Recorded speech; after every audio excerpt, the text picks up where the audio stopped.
क्या भाई, और कितना काम करेगा? आज तो आराम कर ले, संडे है आज। अरे अनूप, आजा भाई। क्या यार, ये ऑफिस वाले आजकल जीने ही नहीं दे रहे। आ बैठ। भैया मैं थोड़ी देर में आती हूँ। कहाँ जा रही है?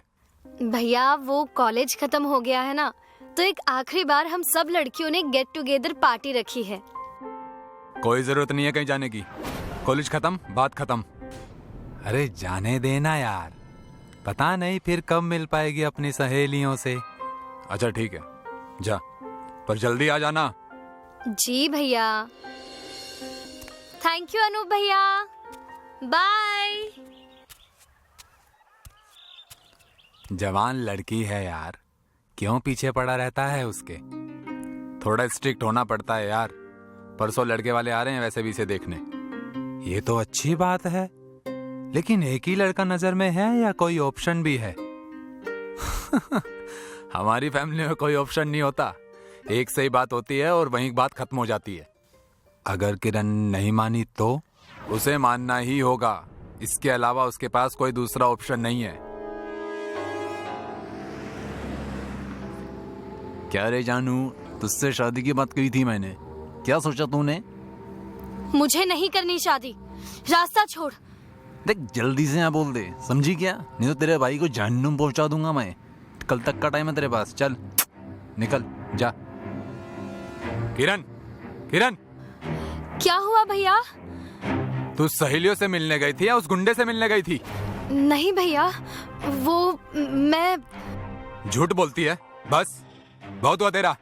परसों नरेश अपने मम्मी पापा के साथ आ रहा है, उसी दिन तेरी एंगेजमेंट करके अगले महीने तेरी शादी कर दूंगा, समझी? भैया ऐसा कुछ नहीं है, मेरा उस लड़के के साथ कुछ भी नहीं है। भैया आप गलत समझ रहे हैं, और प्लीज मुझे अभी शादी नहीं करनी, मुझे एमबीए करना है भैया, प्लीज।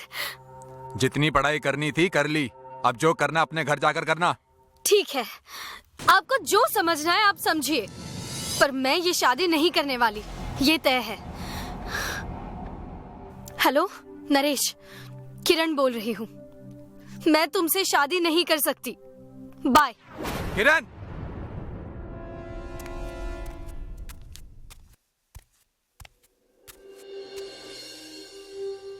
मैडम मेरी बहन नहीं मिल रही है, प्लीज आप लोग मेरी बहन को ढूंढ दीजिए। नाम क्या है और उम्र कितनी है? किरण नाम है उसका, उम्र 21 साल है। कोई बॉयफ्रेंड? जी नहीं। कब से नहीं आई है घर में? और दोस्तों के यहाँ चेक किया? सुबह से नहीं है मैडम, और हमने उसके सभी दोस्तों से बात कर लिया मैडम, कहीं कुछ पता नहीं चल रहा है। ठीक है, आज रात तक का इंतजार करो। क्या है कि इस उम्र में जवान बच्चे ऐसा कर जाते हैं। अगर वापस नहीं आई तो 24 घंटे बाद हम रिपोर्ट लिख लेंगे, मतलब कल सुबह आना। मगर मैडम मेरी बहन नहीं मिल रही है और आप? अरे बाबा, गुमशुदगी का रिपोर्ट 24 घंटे बाद ही लिखा जाता है। अभी जाइए, कल आना।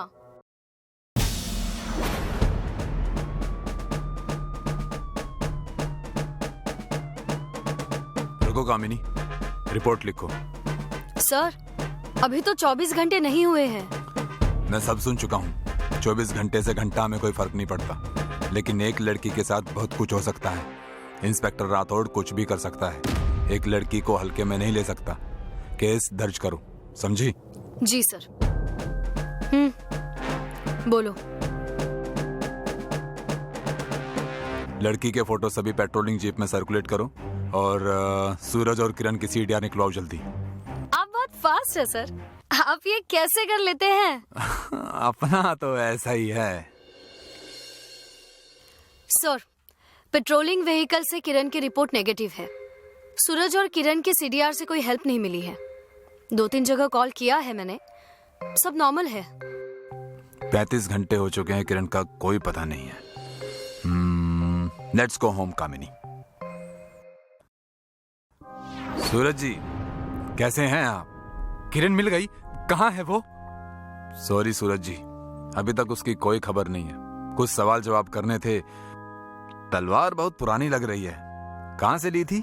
सर आप मेरी बहन के बारे में पूछताछ करने आए हैं या तलवार के बारे में जानने आए हैं? पॉइंट। आपने बताया कि आप दोनों में कुछ झगड़ा हुआ था। वापिस रिपीट कर दीजिए बस। एक्चुअली किरण को लड़के वाले देखने आने वाले थे। इसी बीच मैंने उसे किसी दूसरे लड़के के साथ देख लिया था और उसी गुस्से में मैंने उसे 2 थप्पड़ मार दिए थे।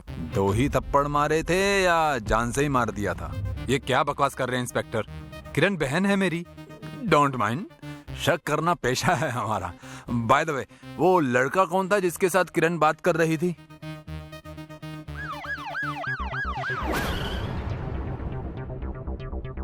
हाय, आई एम अभिमन्यु और ये interesting. Let's catch him coming.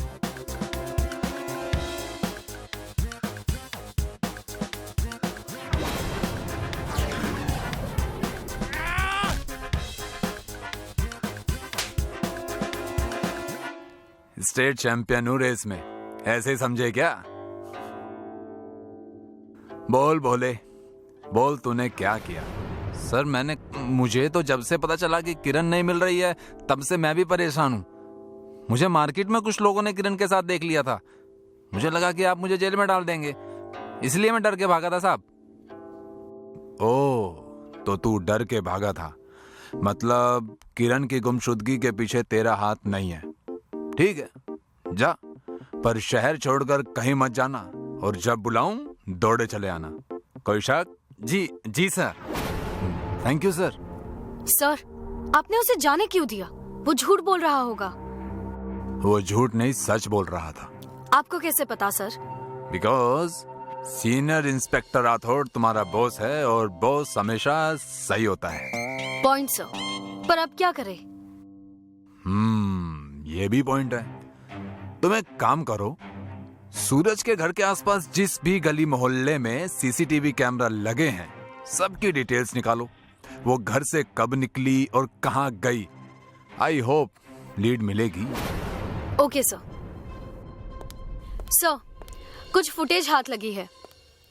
किरण रात 10 बजे ही अपने घर रामनगर से निकलकर सुंदरनगर पहुंची थी और वहां से उसने जिस गली में एंट्री ली थी उस गली से 3 रास्ते आगे निकलते हैं और उन तीनों रास्तों पर सीसीटीवी कैमरा है जिनमें किरण की कोई एंट्री नहीं है।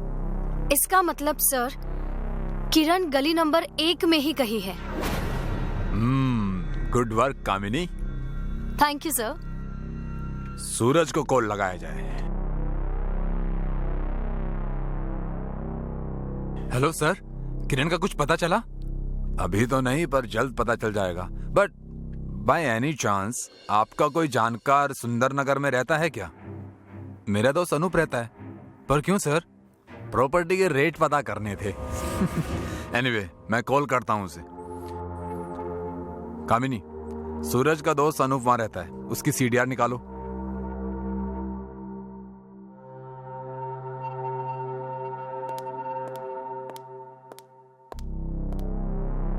हेलो। तो माय डियर फ्रेंड्स, आप परेशान है कि किरण आखिर गई तो गई कहां? हम भी परेशान हैं। भाई बहन का झगड़ा हुआ, पर भाई कातिल नहीं है। जिसके चक्कर में झगड़ा हुआ उस गुंडे मवाली का भी इसमें कोई हाथ नहीं। तो सवाल उठता है कि आखिर उसका कत्ल किसने किया? इंस्पेक्टर, ये क्या बोले जा रहे हैं आप? क्यों मर्डर की बात कर रहे हैं? मेरी बहन मिसिंग है, उसका खून कोई क्यों करेगा? मुझे भी ऐसा लगता है ब्रदर, लेकिन अफसोस ये है कि तुम्हारा मित्र अनूप और उसकी पत्नी शिखा खून कर सकते हैं। ये क्या बकवास है इंस्पेक्टर? आपको कोई नहीं मिला तो हमारे ऊपर कैसे इल्जाम लगा रहे हैं आप? क्या सबूत है आपके पास कि हमने किरण को मारा है? और क्यों मारेंगे हम उसे? क्या फायदा है हमारा इसमें? यस, अब तुमने पॉइंट की बात की। सबूत और फायदा। कामिनी, सबूत और फायदे पर रोशनी डाली जाए। बाबा, अंदर पधारिए। इन्हें पहचानते हैं क्या मिस्टर अनूप? ये है सबूत, लेकिन फायदा बताने की जिम्मेदारी आपकी। तो शुरू हो जाइए। हमारी शादी को 7 साल हो चुके हैं सर, लेकिन कोई बच्चा नहीं हुआ। बहुत इलाज करवाए, लेकिन कुछ नहीं हुआ। फिर हमें ये तांत्रिक बाबा मिले।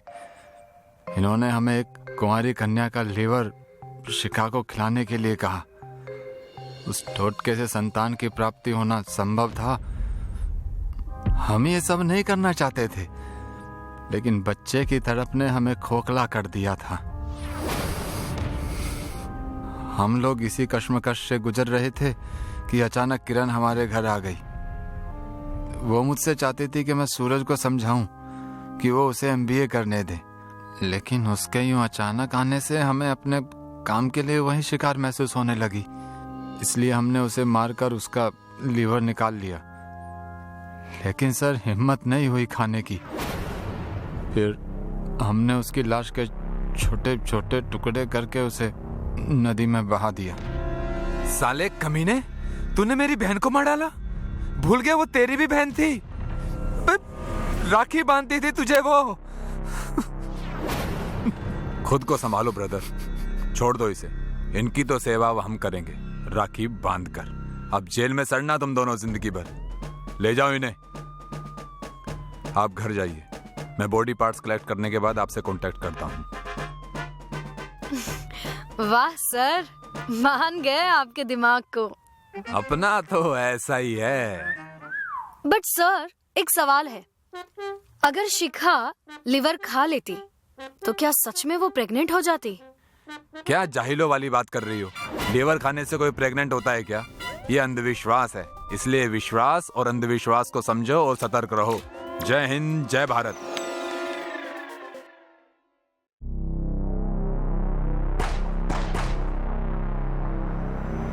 आज पार्टी में मजा आ गया। हाँ भैया, ऐसी पार्टी तो हर महीने होनी चाहिए। भैया भैया, कार रोकिए, कार रोकिए। क्या हुआ? तो ठीक तो है? मैं तो ठीक हूँ भैया, पर ये पेट और जुबान ठीक नहीं है। मतलब ये कि इन्हें आइसक्रीम खानी है। अबे छोटे, तू भी ना, कितना नौटंकी है तू। जा ले आ, पर मेरे लिए मत लाना, क्योंकि मेरी जुबान और पेट दोनों फूल हैं।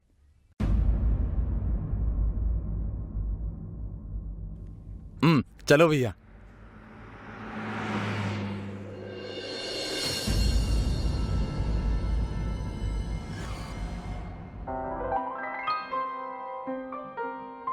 प्रमोद, चलो उठो, घर आ गया।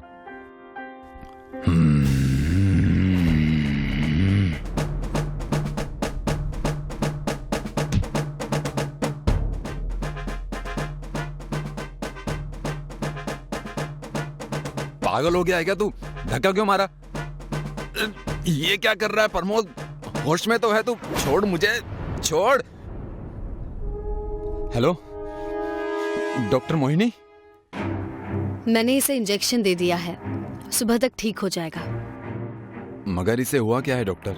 ये ऐसी अजीब सी हरकतें क्यों कर रहा है? स्ट्रेस की वजह से कभी कभी ऐसा हो सकता है। मगर इसे किस बात का स्ट्रेस? ये तो बहुत हंस खेल रहा था। जवान बच्चों के सारे राज अक्सर दिल में ही छुपे होते हैं। होश में आए तो पूछ लेना। Take care.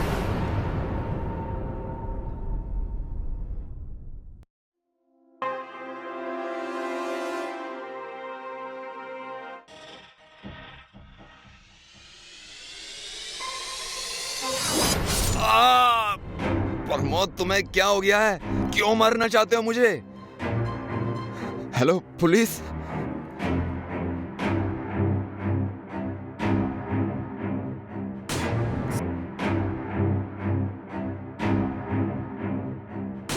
सर, मुझे तो कुछ समझ नहीं आ रहा है कि अचानक मेरा छोटा भाई मेरी जान का दुश्मन कैसे बन गया। इसे देखकर ऐसा लगता है जैसे इसके अंदर कोई भूत घुस आया हो।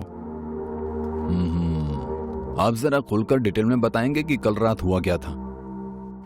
सर, मैं और मेरा भाई प्रमोद एक पार्टी से घर लौट रहे थे। हम दोनों बहुत हंसी मजाक भी कर रहे थे।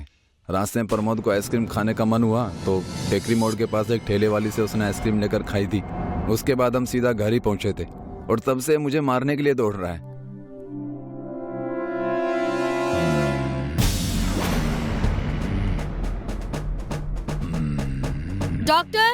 डॉक्टर जल्दी आइए।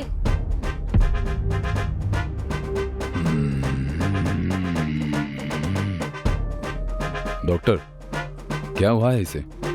स्ट्रेस की वजह से कुछ मरीज अपना आपा खो देते हैं और ऐसी हरकतें करने लगते हैं। घबराने की कोई बात नहीं है, कुछ दिनों में ये बिल्कुल नॉर्मल हो जाएगा। सर, अब क्या करें? करना क्या है, हम भी चलकर टेकरी मोड़ पर मीठी मीठी आइसक्रीम खाने चलते हैं।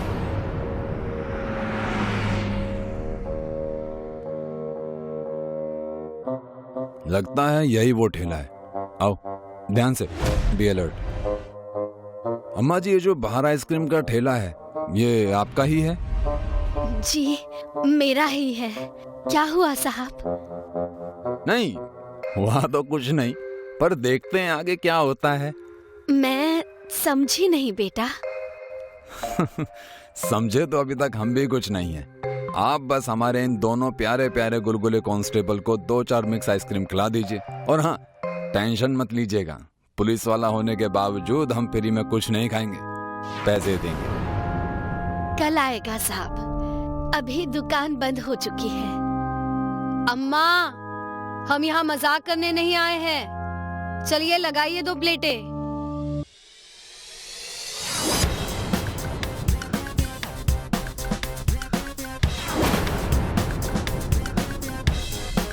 जी, मेरा नाम शालिनी है, मैं जूनियर रिसर्च स्टूडेंट हूँ और मधु मैडम के लिए काम कर रही हूँ। मधु कौन?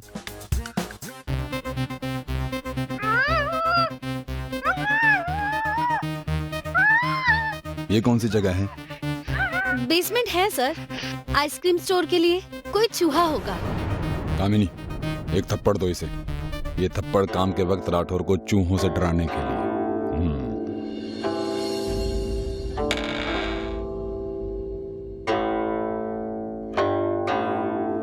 डॉक्टर मोहिनी, आप यहाँ कैसे? मेरी जुड़वा बहन मधु ने मुझे यहाँ कैद करके रखा था। मधु मतलब जिसके लिए तुम काम कर रही हो? जी। मगर वो ऐसा कर क्यों रही है? क्योंकि वो एक पागल साइंटिस्ट है जो इस दुनिया पर राज करने के लिए लोगों को अपना गुलाम बनाना चाहती है। वो अपनी एक ड्रग का ट्रायल मेरे हॉस्पिटल के पेशेंट्स पर करना चाहती थी, लेकिन मेरे मना करने पर उसने धोखे से मुझे बेहोश करके यहाँ कैद कर दिया। उसे रोकिए इंस्पेक्टर, उसका एक्सपेरिमेंट बहुत लोगों को मार देगा।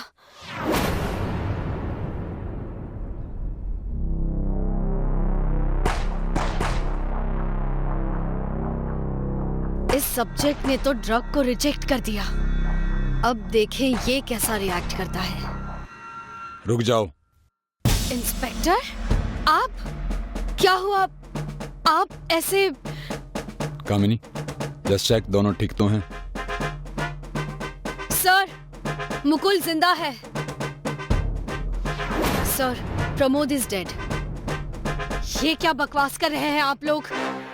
किसी का मरना जीना डॉक्टर के हाथ में नहीं होता, हमारे हाथ में सिर्फ इलाज करना होता है। और हम अपना ये प्रवचन अपने पास ही रखिए मधु जी, आपका खेल खत्म। मधु? कौन मधु इंस्पेक्टर? मेरा नाम मोहिनी है। अगर आपका नाम मोहिनी है तो इनका नाम क्या है? कोई बात नहीं, आप कुछ नहीं बोल पा रही हैं तो मैं बता देता हूँ। इत्तेफाक से ये आपकी जुड़वा बहन है मोहिनी। आप दोनों हूबहू एक जैसी दिखती हैं, लेकिन बचपन में हुई एक घटना ने आप दोनों को अलग अलग पहचान दे दी थी, और वो थी मोहिनी के हाथ पर लगी चोट, जो इनकी पहचान के रूप में इनके पासपोर्ट में भी दर्ज है। और ये निशान आपके हाथ पर नहीं है। एक और सरप्राइज है, ले आओ उसे भी। तो चले थाने।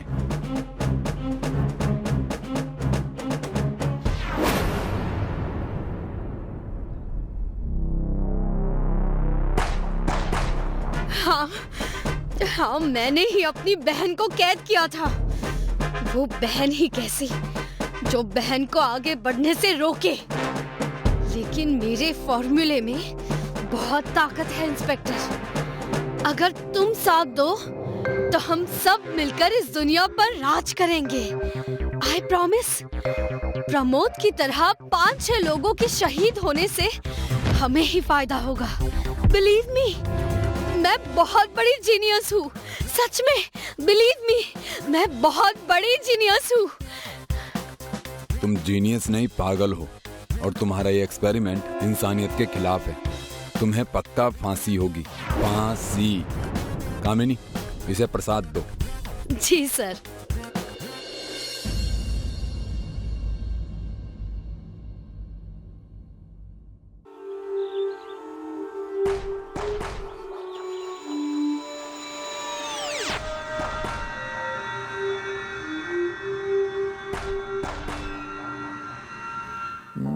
ये तो किसी नताशा की गुमशुदगी की फाइल है। कामिनी, यस सर। नताशा के घर चलो। कौन नताशा सर?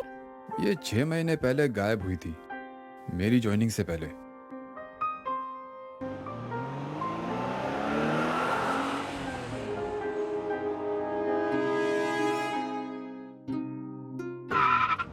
माँ जी, आई नो आपने जब अपनी बेटी की मिसिंग रिपोर्ट लिखवाई थी तब इस केस को हैंडल करने वाले इंस्पेक्टर विनय को सब बताया था, लेकिन उनके ट्रांसफर के बाद अब ये केस मेरे अंडर आ गया है। सो प्लीज, अगर आप बुरा ना माने तो मैं वही सब वापस जानना चाहता हूँ। इसमें बुरा मानने वाली कोई बात नहीं है इंस्पेक्टर। कोई मुझे 1000 बार भी वही रिपीट करने के लिए बोले तो भी मैं बोलूंगी। बस मुझे मेरी बेटी मिल जाए। नताशा पोल्क होल न्यूज में न्यूज रिपोर्टर का काम करती थी। 6 महीने पहले वो किसी काम से मुंबई से रायगढ़ गई थी। वहां से लौटते समय उसने बताया कि वो 1 घंटे में घर पहुंचने वाली है, लेकिन वो 1 घंटा आज तक पूरा नहीं हुआ। माँ जी, नताशा रायगढ़ अकेली गई थी या किसी के साथ? जी, अकेली ही गई थी। कामिनी, फाइल्स में देखो जरा, नताशा के कॉल्स डिटेल्स फाइल है कि नहीं? No sir, no call details. तो जल्दी से कॉल और उसकी आखिरी लोकेशन के डिटेल्स निकलवाओ।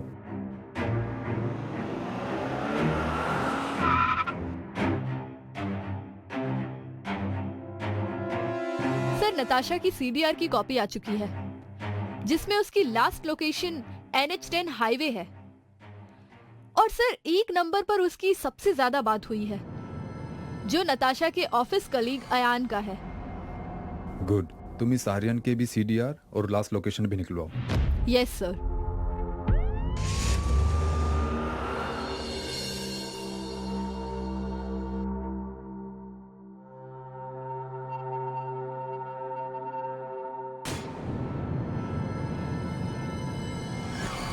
तुम्हारा ढाबा यहाँ कब से है? मैडम जी, ये तो हमारा पुश्तैनी ढाबा है। तकरीबन 70 साल से हम यहाँ हैं। पर बात क्या हो गई मैडम जी? 6 महीने पहले इसी जगह से ये लड़की गायब हुई है। तुम्हें कुछ पता है उसके बारे में? जी नहीं मैडम जी, 6 महीने पहले यहाँ हाईवे पर काम चल रहा था, जिसकी वजह से सभी दुकानें करीब 1 महीने तक बंद थी। इसलिए हमें इसके बारे में कोई जानकारी नहीं मैडम जी। कुछ पता चला? नहीं सर, किसी ने कुछ नहीं देखा। ये कैसे हो सकता है कामिनी? हाईवे 24 घंटे बिजी रहता है और किसी ने कुछ नहीं देखा। सर, हमें अभी पता चला है कि उस समय हाईवे पर बहुत काम चल रहा था, जिसकी वजह से यहाँ की सारी दुकानें बंद थीं। Are you sure? ढाबे वाले ने और आसपास के लोगों ने तो यही बताया है sir. Excuse me sir. Hello, ठीक है सर। जिस दिन नताशा का फोन बंद हुआ था, उस दिन अयान का मोबाइल फोन यहीं पर ट्रेस हुआ है और ठीक 1.5 घंटे बाद उसकी लोकेशन उसके घर पर शो हुई थी। एक काम करो, स्केलेटन डिटेक्टर मशीन मंगवाओ। Okay sir.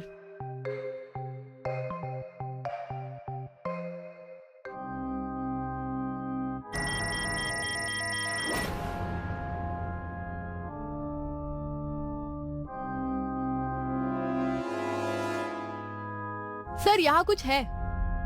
खुदाई करो।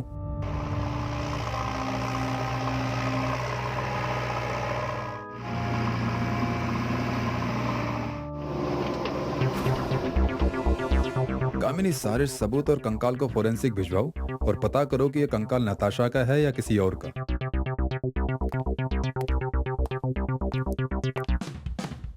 सर, कंकाल नताशा का ही है। उसका डीएनए जानकी से मैच हो गया है। ये आर्यन के बारे में कुछ और पता चला? हम ट्राई कर रहे हैं सर, जल्द पता चल जाएगा।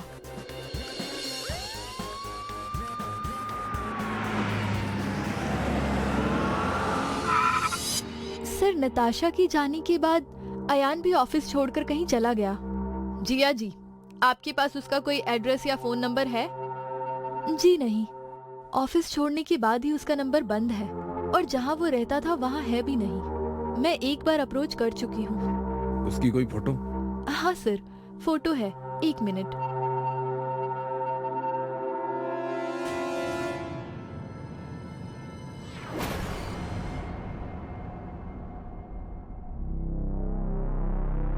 कामिनी, ध्यान से देखो इन सारी फोटोज को। हर फोटो में एक चीज कॉमन है, आर्यन का पेन। इसका कैप देखो, ये बिल्कुल वैसी ही कैप है जैसे हमें कंकाल के पास से मिली है। जी हाँ जी, ये सारी फोटोज आप कामिनी को शेयर कर दीजिए। और कामिनी, तुम ये सारी फोटोज अपने खबरियों को सर्कुलेट कर दो। मुझे हर हाल में आर्यन चाहिए।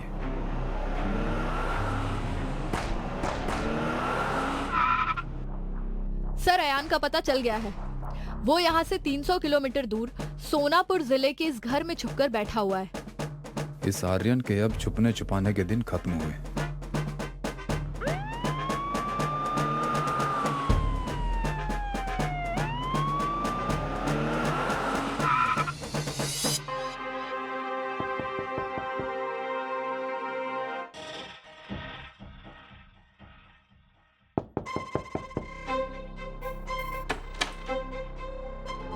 जी कहिए।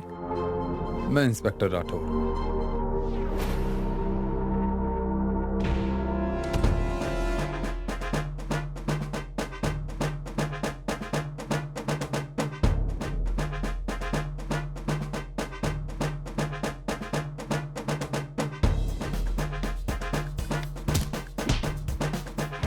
जितना भागना था तुम भाग चुके हैं, अब और नहीं। चलो उठ।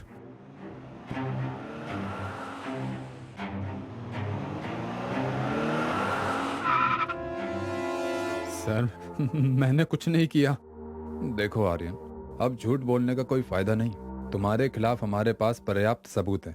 कत्ल के वक्त तुम नताशा के साथ NS10 हाईवे पर मौजूद थे। तुम्हारे पेन की कैप भी हमें नताशा के कंकाल के साथ मिल चुकी है, इसलिए सच बोलो।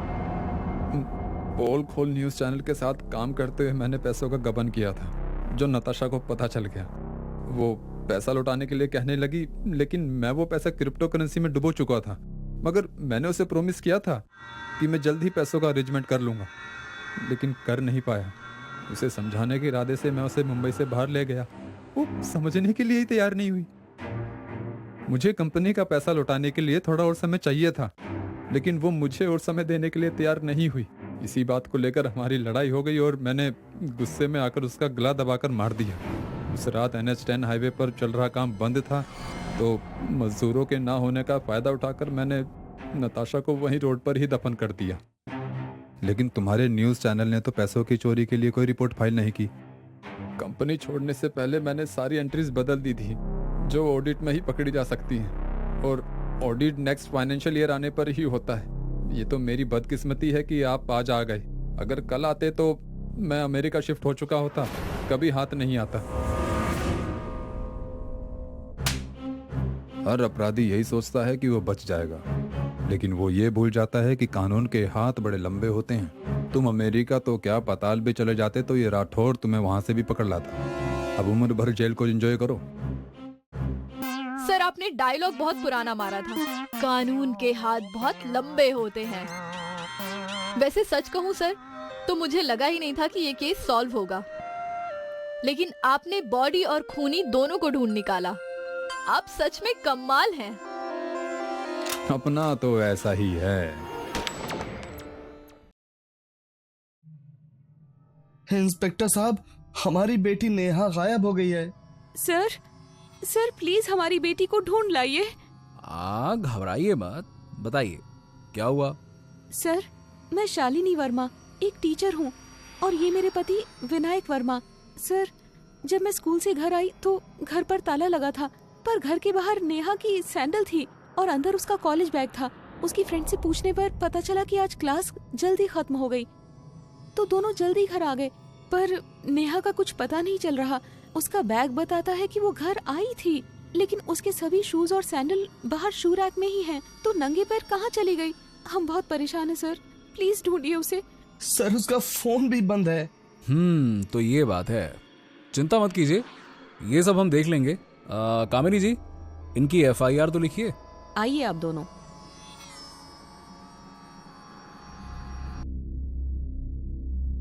सर, तो कहिए मिस कामिनी जी, क्या खबर लाई हैं आप? सर विनायक वर्मा के घर के आसपास किसी भी गली में CCTV नहीं है और वहाँ किसी ने भी नेहा के गायब होने वाले दिन ना तो उसे जाते देखा ना ही आते। बाकी उसका फोन ऑन हो चुका है सर, लेकिन लोकेशन मोबाइल बाजार की है जहाँ चोरी के मोबाइल बिकते हैं। मोबाइल बाजार? अच्छा कामिनी जी, वहाँ चोरी का मोबाइल कौन खरीदता है?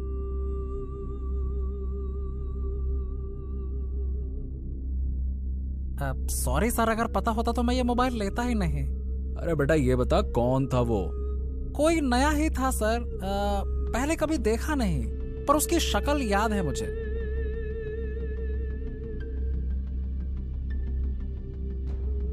सर यही आदमी था, मोबाइल बेचने वाला यही था।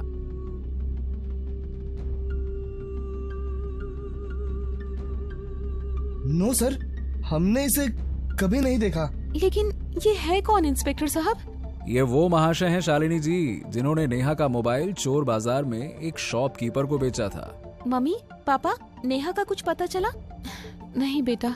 ये हमारी बड़ी बेटी माही है, ये दिल्ली में पढ़ाई कर रही है। अच्छा माही बेटा, आपको कोई आइडिया है कि आपकी बहन नेहा कहाँ जा सकती है? आई मीन टू से कि बहन अक्सर एक दूसरे के सीक्रेट्स जानते हैं, शेयर करते रहते हैं। जी सर, उसके सारे सीक्रेट्स मुझे पता है। वो परेशान थी मम्मी पापा के रोज रोज की लड़ाई से। नेहा हमेशा मम्मी की साइड लेती थी और इस बात पर पापा उसे बहुत मारते थे। आई थिंक पापा ने ही। पागल हो गए हो क्या तुम माही? ये क्या बकवास कर रही हो? मैं क्या करूंगा नेहा के साथ? वो मेरी बेटी है बेवकूफ, जैसे तुम हो। देखिए सर, प्लीज इसकी बातों पर मत जाइएगा, लेकिन ये सच है कि वो जब भी मेरी बजाय अपनी माँ की साइड लेती थी तो मेरा हाथ छूट जाता था उस पर। अच्छा आप ये बताइए कि आप दोनों पति पत्नी के बीच में झगड़े होने की वजह क्या है? शालिनी का हमारे पड़ोस में रहने वाले सुधीर के साथ अफेयर चल रहा है। विनायक पागल ना तो माही है, ना ही मैं और ना ही नेहा। पागल तुम हो जो बेवजह सुबह शाम शक की बीमारी खा रहे हो। मेरा सुधीर के साथ कोई चक्कर नहीं है, समझे तुम? Oh hello mister and Mrs, आप लोग लड़ना बंद कीजिए। पुलिस स्टेशन है ये, आपका बेडरूम नहीं है, समझे? चलिए ये बताइए कि ये सुधीर महाशय कहाँ मिलेंगे? सर, विनायक बहुत ही शक्की आदमी है। वो झूठा आरोप लगा रहा है। बेशक हम कॉलेज समय से साथ में हैं, अच्छे दोस्त हैं और फोन पर बातें करते रहते हैं, लेकिन इसका मतलब ये तो नहीं हुआ ना कि हम दोनों का कोई चक्कर चल रहा है। अरे विनायक तो ऐसे ही बोलता रहता है।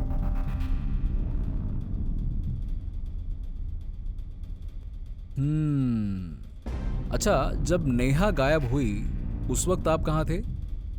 मैं यहीं पे था दुकान पर। आप चाहें तो CCTV कैमरा चेक कर सकते हैं। बस दोपहर 2 से 3 बजे के बीच में मैं दुकान पर नहीं था। उस दिन मैं टिफिन लाना भूल गया था तो खाना खाने के लिए घर चला गया था। आप चाहें तो चेक कर सकते हैं। करेंगे, जरूरत पड़ी तो वो भी चेक करेंगे। बस एक बात कान में पिघले शीशे की तरह डाल लेना, जब तक नेहा का कुछ पता नहीं चल जाता तुम शहर से कहीं बाहर नहीं जाओगे। Got it? चलो कामिनी।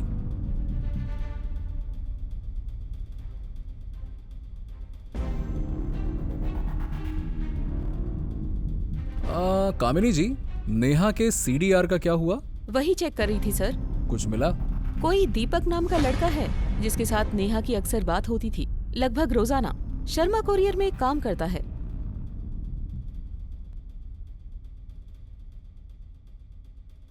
क्यों, दीपक तुम ही हो? जी।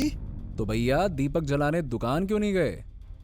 मन नहीं हो रहा था साहब। जिसके तलाश में आप मेरे पास आए हैं उन्हीं के गायब होने की वजह से मन दुखी है। क्या रिश्ता था तुम दोनों में? एक दिन वो मेरी दुकान पर मोबाइल ठीक करवाने आई थी। वहीं बातों बातों में उन्हें पता चल गया कि मैं 8वीं पास हूँ, तो उन्होंने मुझे पढ़ने के लिए प्रेरित किया। बेशक हम कम उम्र थे, पर वो मेरी गुरु थी सर। उनकी वजह से ही मैं इस साल 10वीं पास की है। आप प्लीज उन्हें जल्दी से ढूंढ दीजिए। वो मेरी माँ, बहन, गुरु सब थी मैडम जी, सब थी वो मेरी। तुम फोन पर पढ़ाई किया करते थे? जी जी सर। खबर पक्की है? ठीक है, थैंक यू राजू, करती हूँ तेरा हिसाब। चल बाय। सर, मेरे खबरी ने बताया है कि शालिनी और सुधीर दोनों के बीच एक्स्ट्रा मैरिटल अफेयर है और वो श्योर है। ऐसा पड़ोसी के साथ चक्कर और हमको बनाया घनचक्कर, मतलब दोनों झूठ बोल रहे हैं। एक बात और पता चली है सर कि नेहा को पता नहीं था कि उसकी माँ और सुधीर के बीच चक्कर है, लेकिन कुछ दिन पहले जब उसे उनके रिश्ते के बारे में पता चल गया तो उसने सुधीर की दुकान पर पहुंचकर बहुत हंगामा किया था और धमकी दी थी कि अगर उन्होंने कंटिन्यू किया तो वो पापा के साथ रहेगी और पापा तुम्हें छोड़ेंगे नहीं। ये सब हुआ था। तो कहीं सुधीर और शालिनी ने ही तो नेहा को गायब नहीं कर दिया? क्या है ना कि एक्स्ट्रा मैरिटल अफेयर अपनों के खिलाफ जाने से नहीं चूकते। लेकिन सर, आपको क्या लगता है दीपक कुरियर वाला सच बोल रहा है? क्या है ना कि आजकल अपराधी बड़े शातिर हो गए हैं कामिनी जी। उन्होंने अपने हाव भाव छुपाने की कला सीख ली है। क्या पता मासूम चेहरे वाला ये कुरियर बॉय ही नेहा के मिसिंग का मास्टरमाइंड हो। केस तो बड़ा पेचीदा हो गया है। आखिर किडनैपर है कौन? हेलो, क्या?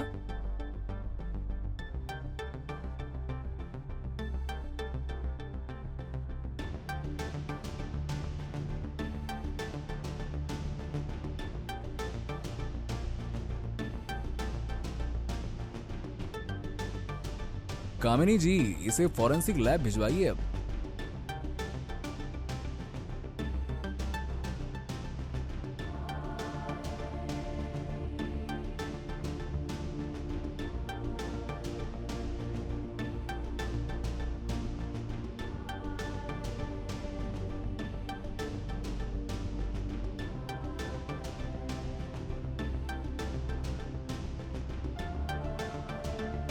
शालिनी जी, जरा कपबोर्ड में भी चेक कर लीजिए। अरे आपने जो कपड़े प्रेस के लिए भिजवाए थे वो सही है या नहीं, देख लीजिए। जी, सभी कपड़े हैं, पर आप इन कपड़ों के बारे में क्यों पूछ रहे हैं? नेहा की मौत से इसका क्या लेना देना? तुम्हारा नाम क्या है? राजू है साहब। कुछ काम था क्या साहब? नेहा मैडम गायब हो गई हैं, उनके बारे में ही पूछना है क्या साहब? तो मैं बता देता हूँ, वो बहुत अच्छी लड़की थी, एक नरम स्वभाव था उनका, पर उनके साथ क्या हुआ हमको कुछ नहीं पता साहब। अच्छा ठीक है, ये बताओ कि तुम उनके घर कपड़े लेकर कब गए थे?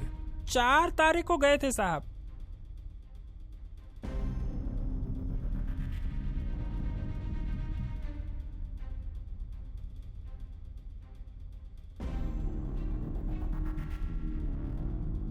नेहा मैडम ने ही कपड़े लिए थे, और हाँ, उनके साथ वहाँ एक लड़का भी था। नेहा मैडम उसके साथ कहीं जाने वाली थी। अच्छा, दिखने में कैसा था वो लड़का? दिखने में तो एकदम हीरो जैसा था साहब, पर चेहरा ठीक से याद नहीं है। अरे वो देखो, तुम्हारा 10 का नोट गिरा है। लड़के का हुलिया याद आए तो बताना, ठीक है? जी साहब।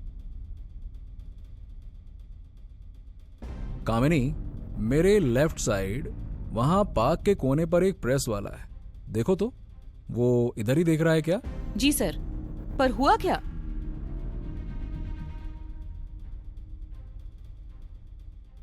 सर, नेहा के नेल से मिला स्किन के टुकड़े का डीएनए और बीड़ी पर मिले डीएनए से मैच हो गया है। मतलब कातिल मिल गया।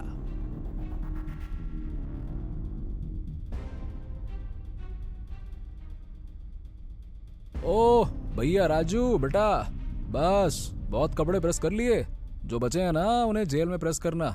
चलो।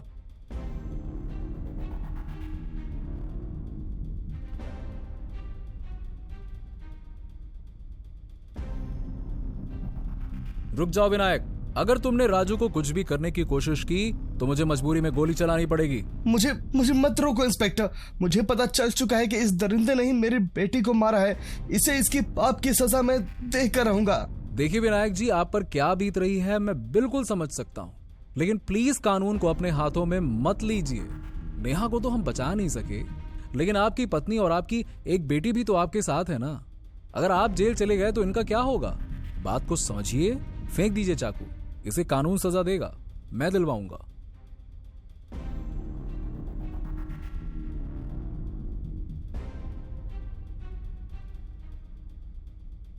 बोल, क्यों मारा नेहा को? सर, करीबन 2 बजे मैं नेहा जी को कपड़े देने के लिए उनके घर गया था। मैंने उन्हें कॉलेज से वापस आते हुए देख लिया था। मैं जब उनके घर में पहुंचा तो बाहर का दरवाजा खुला हुआ था। मैं बिना सोचे समझे अंदर चला गया। अंदर पहुंचा तो देखा नेहा जी कपड़े बदल रही थी और उन्हें बिना कपड़ों के देखकर मेरी वासना जाग गई। चाह कर भी मैं खुद पर काबू नहीं कर पाया और अंदर कमरे में पहुंच गया। मुझे वहां देखकर वो चौंक गई। उन्होंने मुझे वहां से जाने के लिए कहा, लेकिन मैंने उनके सामने प्यार करने की शर्त रख दी।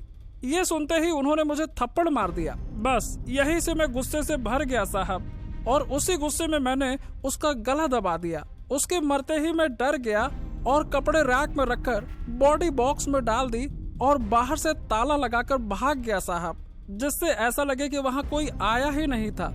लेकिन साहब, मैं उसे मारना नहीं चाहता था। बेटा, तू मारना नहीं चाहता था, लेकिन तूने मार तो दिया, इसीलिए अब होगी फांसी। क्या? फांसी। आधी रात को अंधेरी गली में एक आदमी जिसने पूरे काले कपड़े पहने थे, उसका मुंह और सर ढका हुआ था।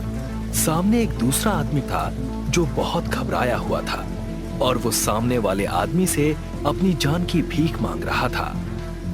कौन हो तुम? मुझे क्यों मारना चाहते हो? मुझे छोड़ दो प्लीज।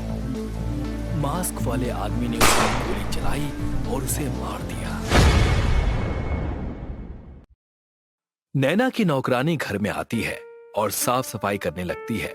हमेशा की तरह वो 8 बजे नैना को कॉफी देने के लिए जाती है। वो दरवाजा खटखटाती है। मैडम, आपकी कॉफी रेडी है, क्या मैं अंदर आ जाऊं? अंदर से कोई जवाब नहीं आया। नौकरानी ने दरवाजा खोला और अंदर चली गई और सामने का नजारा देखकर उसके पैरों तले जमीन खिसक गई और वो जोर से चिल्लाई। सामने बेड पर नैना की खून से लथपथ लाश पड़ी हुई थी। उसके गले पर वार किया गया था। नौकरानी ने फौरन पुलिस को कॉल किया। हेलो इंस्पेक्टर सर, आप प्लीज जल्दी से Saira building 13 floor room number 1303 में आ जाइए। सर, यहाँ बहुत बड़ी प्रॉब्लम हो गई है, प्लीज आप जल्दी से आ जाइए।